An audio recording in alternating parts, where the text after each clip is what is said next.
بسم الله الرحمن الرحیم. نن به ان شاء الله مونږه سورۃ البقره داغي آغاز وکړو. الحمدلله زمونږه په درس قرآن کې سورۃ الفاتحه ختم شوله. الله رب العالمین دې په خپل عظیم دربار کې قبول او منظور کړي. نن به ان شاء الله باقاعده مونږه د سورۃ البقره آغاز کوو. ټولو نه مخکې د سورۃ البقره مختصر تعارف و. مقام نزول یعنی سورہ بقرہ کم ذکر نازل شوه دی. حضرت عبداللہ ابن عباس رضی اللہ تعالی عنہما فرمایلی دی چې سورۃ البقرہ مدینہ منوره کې نازل شوه دی، یعنی دا مدنی سورت دی.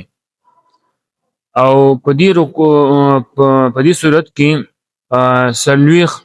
40 رکوع دي او 286 آیاتونه پکې دي، یعنی 286 آیاتونه په دې صورت کې دي.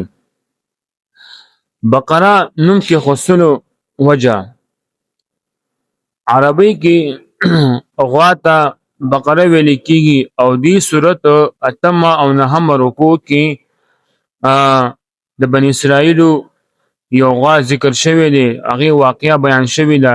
د دې مناسبت سره د دې نوم سوره بقره کې خصل شوی دی. سوره بقره فضائل احادیثو کې سوره بقره ډیر فضایل بیان شوي دي. دلته یو چند څو د سوره بقره فضایل بیانېږي. حدیث پاک کې راغلي دي، مسلم شریف حدیث پاک دی.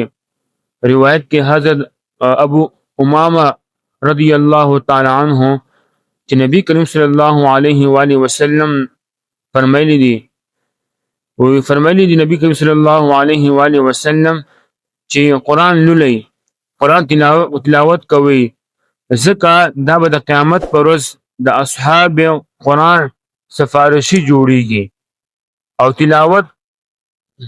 تلاوت کوي د دوه روښانه پرېښودونکي سورتونو چې سوره بقره او سوره آل عمران دي، ځکه چې دا دواړه به د قیامت پر ورځ داسې راځي لکه چې دوه وریځې یا دوه ستوري کوونکي یا د دوه مرغو دوه سیلونه وي.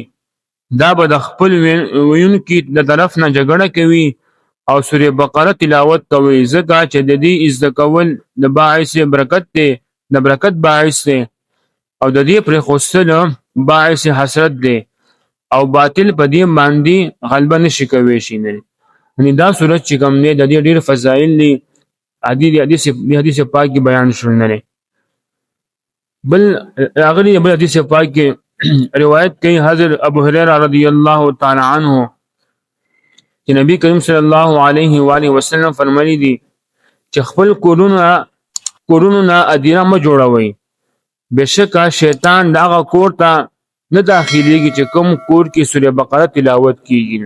یعنی مطلب دا دی چې تاسو خپل کورونو کې عبادت کوئ، هغې نه قبرستان مه جوړوئ، ادیره ترې مه جوړوئ، او چې کوم کور کې سوره بقره تلاوت کیږي هغه کور کې شیطان داخلیږي نه.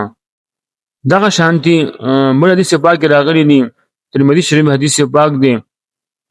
روایت کې حضرت ابو هريره رضی الله تعالی عنہ چې نبی کریم صلی الله علیه و آله وسلم فرمایلی دي وای د هر شی یو بلندی ده، او د قرآن مجید فرقان حمید بلندی سوره بقره ده چې دې کې یو آیات دی چې هغه د قرآن تمام آیاتونو سردار دی، او هغه آیات الکرسی ده. نه په دغه شانتي بل حدیث پاک کې راغلی دي، شعب الایمان حدیث پاک دی. روایت کې حضرت سعد بن سعد رضی الله تعالی عنہ چې نبی کریم صلی الله علیه و آله وسلم فرمایلی دي چا چې سحر ټیم کې په خپل کور کې سوره بقره تلاوت وکړو 3 ورځې به شیطان هغه کور ته نږدې نه راځي، او چا چې د شپې په ټیم کې خپل کور کې سوره بقره تلاوت وکړو نو 3 شپې شیطان دې کور کې داخليږي نه. وما علينا الا البلاغ المبين.